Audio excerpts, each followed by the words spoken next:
Bonsoir, merci d'être avec nous. Bienvenue dans le 20h de France 2. Voici les titres de ce journal. Édouard Philippe a dévoilé le projet de réforme des retraites, une réforme décalée dans le temps qui concernera ceux qui ont aujourd'hui moins de 45 ans. Une réforme qui reprend le fameux âge pivot qui imposera de travailler jusqu'à 64 ans pour toucher une pension complète. Une mesure qui ne passe pas chez les syndicats, seul le MEDEF est satisfait. La CFTC rejoint ce soir l'appel à la mobilisation mardi prochain, tout comme la CFDT, jusqu'ici seul soutien de la réforme. L'ensemble des fonctionnaires va rejoindre le régime général. Leur retraite ne sera plus calculée à partir d'une moyenne de leur salaire des 6 derniers mois, mais de l'ensemble de leur carrière. Un système très désavantageux que l'État veut compenser en intégrant leurs primes. Et comme les enseignants ont peu de primes, il promet de leur en créer de nouvelles.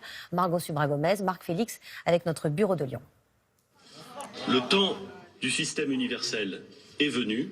Le discours du Premier ministre a-t-il apaisé les profs ? Édouard Philippe leur a fait des annonces.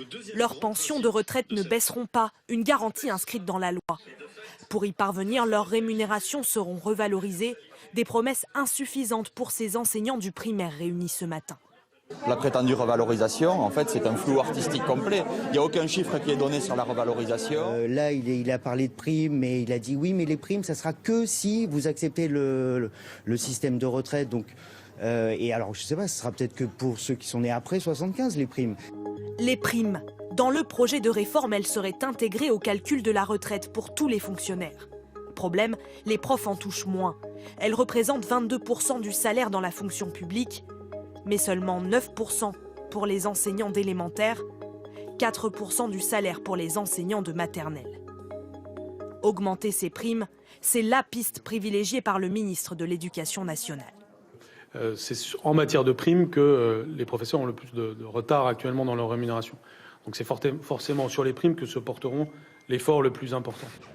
Des primes de quel montant et à quelles conditions ?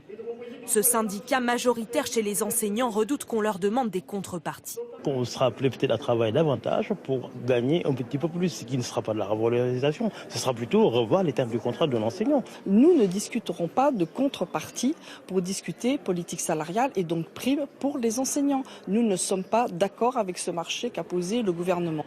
Le premier syndicat chez les enseignants a d'ores et déjà annoncé qu'il restait fermement opposé à la réforme et déterminé à se mobiliser la semaine prochaine.